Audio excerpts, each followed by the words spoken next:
Paramedics are incredibly superstitious. It's surprising how much people will argue with me about this simple fact. Oh, definitely not. They're too reasonable, too smart, too calm in a crisis to engage with something as irrational as superstitions. Some will even fight with me about it for an absurd amount of time, as if I wouldn't know. Me, an EMT myself. 4 generations of emergency medical professionals in my family, with both of my parents working for decades as paramedics, and a long list of other relatives that work either in the hospital or in an ambulance, and they think I wouldn't know. It's never a matter of source, though. They don't doubt for a second that I know what I'm talking about when it comes to an actual medical emergency, and graciously defer to my morbid expertise when it comes to matters of the body. There are no arguments when we step foot in the hospital or watch an ambulance pull up before us. It's just the superstitions that they can take my word on. I guess it makes them uncomfortable, the idea that these emergency responders are superstitious. They don't want to sit in the back of an ambulance one day, in critical condition, relying on someone who believes in ghosts. They don't want to wonder if the only person that can get them to the hospital alive is worried about the full moon above, or the thought of a black cat crossing their path. I let the issue drop. But for the record, some paramedics do avoid picking up shifts on the full moon.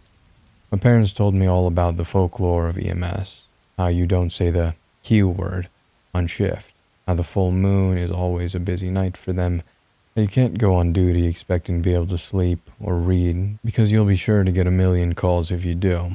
You have to sleep with your boots on and your stethoscope on your neck before you rest your eyes, and be pleasantly surprised when you wake up to your relief crew at the end of your shift. If you run out of a supply and don't restock it right away, you're sure to need it desperately on your next call. And never, ever try to dine in at a restaurant while you're on duty.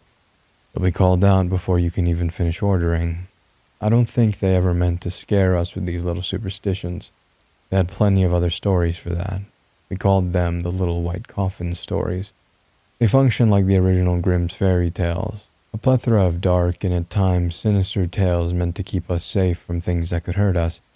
They established and explained the most important rules we had to follow. You shouldn't hang upside down on the monkey bars. Don't jump between rocks at the park. No riding your bike out of the neighborhood alone. Stay far away from the wheels and back of the school bus. No hard candy until you're older. You absolutely can't wear Heelys. No bubblegum machine bouncy balls, even if they're only a quarter. We would ask why, and Mom would gently but firmly explain that she had treated a young patient, a child about our age, who had fooled around with such hazards. You know what happened? Mom would ask. Their mom had to buy a little white coffin to bury them in. Morbid, definitely, but I never tried to swallow a bouncy ball and kept to the neighborhood when I went out to play. I survived long past those threats, and as I grew up, so did the little white coffin stories. They'd warn us about the dangers of wandering around dark cities at night, the perils waiting in the woods, not only at the hands of wild animals, but at the bottom of steep cliffs ringed by slippery walking paths when traveled alone. They fervently warned us against the street drugs they often saw on the job. I remember one night when I was a junior in high school, when my mom had burst through the door after a particularly difficult call. She questioned me, panicked about any friends I might have had that could have been pushing me to go to parties and try things. It wasn't until I had thoroughly assured her of my relative unpopularity that she relaxed, and explained that she spent the last hour of her night trying to resuscitate one of my own classmates after an apparent overdose. He thought it was just weed, but they're lacing it with something horrible nowadays. She explained, shaken. It took 5 rounds of compressions to get a pulse back. It was hard not to wonder who had been her patient when I returned to school on the following Monday. I'll admit I listened a little closer during attendance, in case there was a name missing. My parents' stories got much more detailed once I earned my EMT certificate. I gained access to a lot of brand new little whittle coffin stories after I started on the truck. Like I had become a peer to confide in, as well as a daughter to protect. It's like they were trying to brace me, to prepare me for the worst things I could see on the job. I took their stories to heart, and even gained a few of my own. After a few years, I didn't think they could say anything about EMS that would faze me. So when my mom mentioned that there was one story she had held back, fearing it to be too unsettling, I have to admit my stomach dropped a bit. She explained that she had neglected to share it, worried that I would be afraid to go anywhere near the hospital if she told me when I was younger. But I was much older the day she revealed this, and this is the story she told me. When my mom was a young paramedic, she worked for a hospital located in the mountainous woods of northern New Jersey. Most of the time, when people think of New Jersey, they think of the area surrounding New York City, with its sprawling urban streets and cushion of brightly lit suburbs. In truth, the entire state is pretty densely populated, but there are dark, isolating sections of the state that make you wonder just how populated they could actually be. You wonder just how much could be hidden in the trees out there, far away from the bright lights and safe din of the city. The hospital my mom worked for at the time was, and still is, relatively small. It only has 2 actual hospital buildings with emergency rooms, situated close to the suburbs, but its paramedics were expected to serve the large rural areas to the north with just as much speed and quality of care as the area immediately surrounding the hospitals. So, like hermit crabs finding abandoned shells to nest in, the hospital made a habit of renting old, unused medical complexes for their paramedics to use as their quarters while on duty. Stationing them far away from the main building allowed the hospital to extend its reach into North Jersey. This is how my mom found herself spending long, dark nights in a vacant mining hospital, alone except for her crewmates in the chattering woods that surrounded the small building. For cost reasons, the hospital chose to leave the rest of the facility unused, maintaining a small office area for the crew to post up in. It was well furnished with cots, lazy boys, a microwave, a refrigerator, and easy access to a private bathroom. The bright light of the added lamps did nothing to ease the feeling that they were disturbing a place that had been dormant for quite some time and probably should have stayed that way. But the old hospital space was needed once again to provide aid to the community. Locals had reported enterprising individuals breaking into the nearby abandoned building. The security guards were hired to patrol the area and ensure the crew could return to their quarters without fear. The security team walked through the building constantly during the day, watching for curious explorers and potential squatters. They had been initially hired to patrol the entire building at night as well, in a valiant effort to reassure the paramedics of their own safety. This practice was resoundingly vetoed by said paramedics on their very first night in the hospital. The well-meaning security guards shined their bright flashlights into the startled, irritated faces of the medics on duty, waking them up and prompting a string of creative expletives as they expressed their displeasure. So the security guards left them alone. Mom would see them patrolling around the building in their car and checking other rooms with their bright flashlights. They were careful to skip the medic quarters each night. Mom was stationed there for months and grew familiar with the echoing silence of the empty halls, the creaking and settling of the old building. Watching the glow of the flashlights drifting between beds in the old patient ward across the building, just barely visible through the windows of her quarters, was soothing, in spite of the little bit of anxiety poking the back of her mind, likely a nagging fear that the guards would unexpectedly wake them up again. It was nice to feel looked after on the long, dark nighttime shifts. Emergency medicine, in spite of its inherent dependence on teamwork, has an uncanny isolating effect on most responders. There was this expectation, as my mom had experienced it, that you had to bear your burdens alone, keep your scene under control, your ambulance clean, and your patient alive. It was, and still is, an exhausting job and demanded a lot of energy from the paramedics posted in that old building. The deepest hours of the night would settle into a warm, delicate silence as seen medics snuck a short nap in between calls. Boots at the ready, bundled in their heavy uniform coats, staving off the ambient anxiety that being on duty imbued them with. They curled up on different bunks and couches, and they rested. It was on a night like this that my mom first saw something truly strange. She laid in her bunk, kept awake with the fear of missing a call and the persistent snoring of her partner. She felt grimy, still thinking about the filth she encountered during their last call, which occurred at a hoarder's house. They had barely spent any time in the house itself, quickly moving their patient to the warmth and safety of the ambulance. Still, Mom couldn't shake the memory of the maggot-infested plates of rotten food that balanced precariously atop carefully curated piles of newspaper, plastic lawn chairs, and bags of clothing that stood as tall as she was. The breadcrumb trails of mouse poop that led from these platters and down to the floor didn't do anything to ease her mind. It was the kind of detail that Mom would often catch on scene, a quality that made her an excellent paramedic and made it difficult to move on from such a vivid call. She resigned herself to what was shaping up to be a sleepless night and crept out of her bunk. She would just have to grit her teeth and get through the rest of the shift, resolving to scrub as much of herself as she could without actually taking a shower. Maybe she'd read a bit, or maybe the partial cleanse would soothe her enough to fall asleep.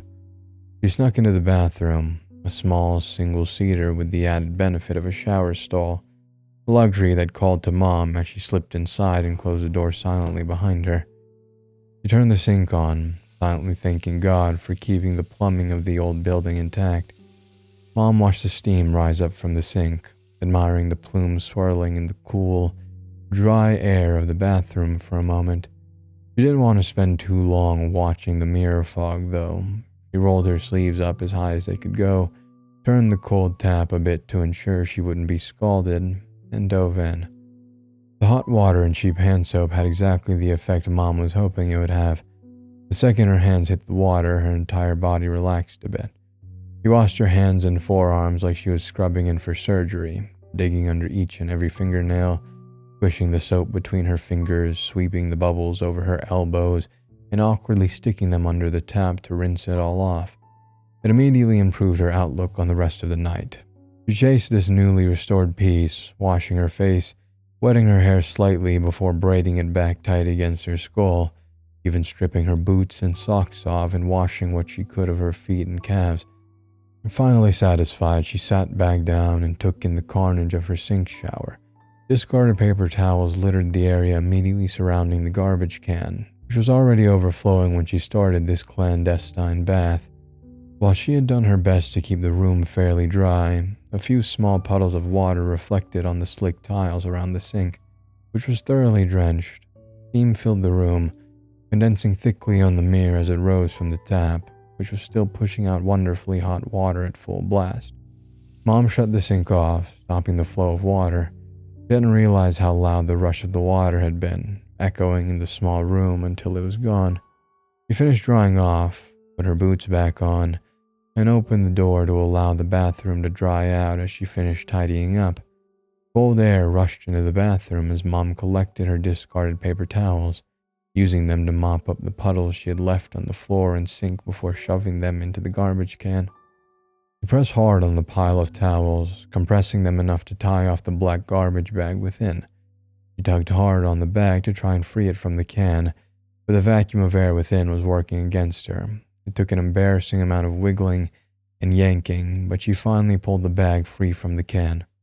Stepping back, triumphant, she turned away from the garbage can. She glanced back at the mirror and jumped out of her skin. A figure stood directly behind her in the reflection, looking over her shoulder, identity obscured by the condensation. Mom spun around, swearing. She assumed one of the other paramedics had crept up on her, either her partner or one of the men on the other ambulance unit stationed here with them. But when she turned around, there was no one there. She was initially confused, but quickly became irritated. Clearly, one of the members of the brain trust she worked with was trying to tease her. She was intimately familiar with this brand of jackassery, having been both the victim and perpetrator of a number of EMS jokes, elaborate pranks on running gags, morbidly hilarious uses of cadaver brains and intubation kits. She'd seen it all, and she was not in the mood for any of it at the moment. Mom grabbed the garbage bag and swept out of the bathroom, looking around the main room to see which idiot had decided to sneak up on her in the middle of the night. Her partner continued snoring away in the bunk where Mom left her. Around the corner of the angled room, Mom could see both men on the other unit still nested under their blankets and coats. The only activity in the room was the gentle sway of the oscillating space heater and the glow of the television, which showed only a blank blue screen. Mom considered the relative innocence of the other paramedics, as well as the bad luck she would absolutely summon if she woke them up for any reason but an impending emergency call. She huffed. They earned a wake-up call, she decided. One of them had spooked her in the middle of the night at their spooky-ass building, and now they were pretending to be asleep in order to escape her wrath. She started walking towards her partner, ready to poke her awake when she heard something. The sound of running water stopped her in her tracks. She stood there, confused. Hadn't she turned the water off? She was certain she remembered turning the water off. She dropped the garbage bag by the door to their quarters and went back into the bathroom. Sure enough, the hot water sprayed into the sink basin on full blast as billowing steam rose up once again. Huh. Mom considered the tap for a moment, malevolent prank now forgotten, before she reached forward and turned it off. She twisted the valves hard, already trying to explain the phenomenon away. She returned to her bunk, now blissfully drowsy. Sitting on the thin mattress, she racked her brain, trying to remember when she had turned the sink back on, and why. It was as she considered some faint desire to wash her hands again after handling the garbage bag that she heard it. A small creak, too quiet to wake any of the sleeping paramedics, coming from the bathroom. A second later, the sound of flowing water rose up again. Mom leapt off the bunk and crossed to the bathroom, eyes bugging out of her head as she reached the door. She peeked carefully into the room just in time to see the hot water handle twisting on, completely on its own, before it went still. She stood there for a moment, staring at the running water, awake with fear. Her mind raced, trying desperately to find a reasonable explanation for what she just saw. Nothing came to her. She stepped up to the basin, trying to ignore the figure once again, lurking over her shoulder in the mirror's reflection, as she washed her hands one more time. She turned the tap off, dried her hands, and used a paper towel to burn the light off as she left the bathroom behind. Mom sat on her bunk, staring at the open bathroom door. Hours later, as the sun arose and signaled the end of her shift, her partner awoke to find Mom sitting there, still staring at the empty bathroom. Good morning. Lauren said, swinging her legs off the bed and rubbing her eyes. Did you sleep? Mom said nothing at first, her brow still furrowed in concentration. We're in? Lauren prompted. Mom looked at her friend, still thinking. Yeah, a little, I think. Lauren grunted, rising to stretch and collect her things. Mom kept staring at the bathroom, the movement of the other medics soothing her nerves. Hey, Lauren? Mom drew her partner's attention. She tried to think of a reasonable way to ask if she had seen a ghost in here before, or maybe if she'd had a waking dream. She finally gave up. What's the deal with the plumbing here? She asked instead. Ghost stories were not uncommon among emergency responders, but Mom was still reluctant to publicize the fact that she believed in them. They were quite common among volunteer ambulance squads, which could be a tricky group to align with in New Jersey EMS. While average citizens often lauded the EMTs and other responders that volunteered their time to provide free or significantly more affordable emergency medical care to their communities, there was a bit of prejudice against them in the eyes of paid responders. Certain squads were well regarded, while others were considered completely incompetent. The perception of an inconsistent quality of care among the volunteers as a whole often encouraged a bit of superiority complex in the paramedics and paid EMTs. Even today, EMS personnel will refer to certain providers as paid volunteers, an insult used against a paid first responder whose competency is questionable. Mom didn't want to be marked as a paid volunteer, so she didn't discuss what she had seen with any of the other paramedics who stayed in the old hospital with them. The only person she talked to about ghosts and hauntings with was her partner, Lauren. While Lauren didn't think a ghost could really move things or meddle with real objects and let Mom know exactly how crazy the concept was to her, she wouldn't hold it against Mom for bringing the topic up. Plus, she had been having odd dreams while stationed in that building, which, if nothing else, had some psychological implications she thought worth exploring. Still, Lauren fell asleep promptly when their unit was given the chance, dreams be damned. Mom, on the other hand, found it much harder to nap in the wake of the bathroom incident. She sat up most nights, watching the flashlight bob through the ward, listening to Warren's gentle snoring. She tried to explain it away, even going so far as to look into misbehaving sinks to see if anyone else had an issue with their tap spontaneously turning on. The only cases she found like hers were in discussions around paranormal activity. While this did nothing to soothe her anxiety, eventually the sleep she was losing caught up with her. Though she worked the night shift, the rest of the world demanded her attention during the day and left her too tired to be kept awake by ghost stories and malfunctioning plumbing. It wasn't long until she was able to doze off between calls once again. One dark night, nestled in the cocoon of her blankets brought from home, Mom slept soundly. It had been a long day, trudging through the midwinter chill on an endless parade of errands, and Mom slipped into a deep sleep the moment she laid her head down. Time slipped by quickly while the paramedic slept. An early sunset gave way to a clear evening sky, stars emerging from the inky blue expanse of the heavens as the night wore on. Unbeknownst to them, the swaying beam of a flashlight appeared in the window of the old ward. On the far end of the hospital, it worked its way slowly through the building, room by room, as the moon dragged across the sky. Eventually, the flashlight shone on the door to the medics' quarters. It glanced across the sleeping forms of the paramedics who remained undisturbed.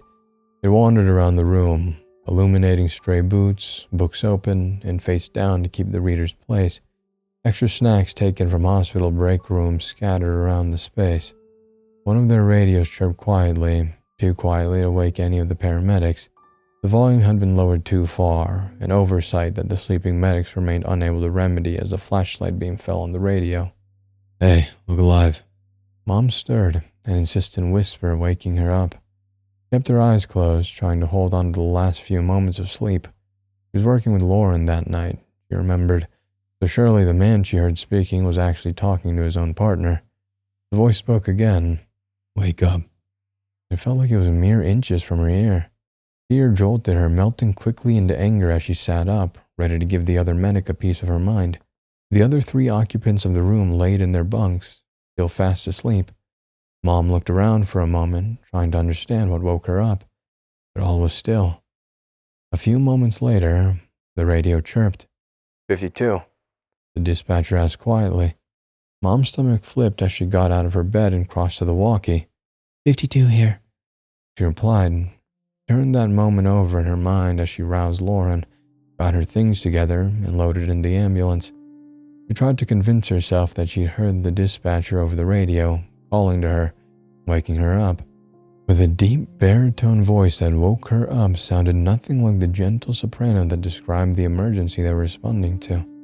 Not long after that night, the medic unit was moved once again. Things were always changing as the hospital acquired and sold buildings around the county, but this was nothing new. Mom and the other paramedics who had been stationed in the old mining hospital were soon redistributed to other units throughout the area, occasionally bumping into each other and speculating idly about the strange things they witnessed in the old building. One day, they decided to reach out to the security personnel who had patrolled their rickety hospital. The men had watched over them, after all, and been kind enough to do so even after getting an earful about waking the sleeping medics.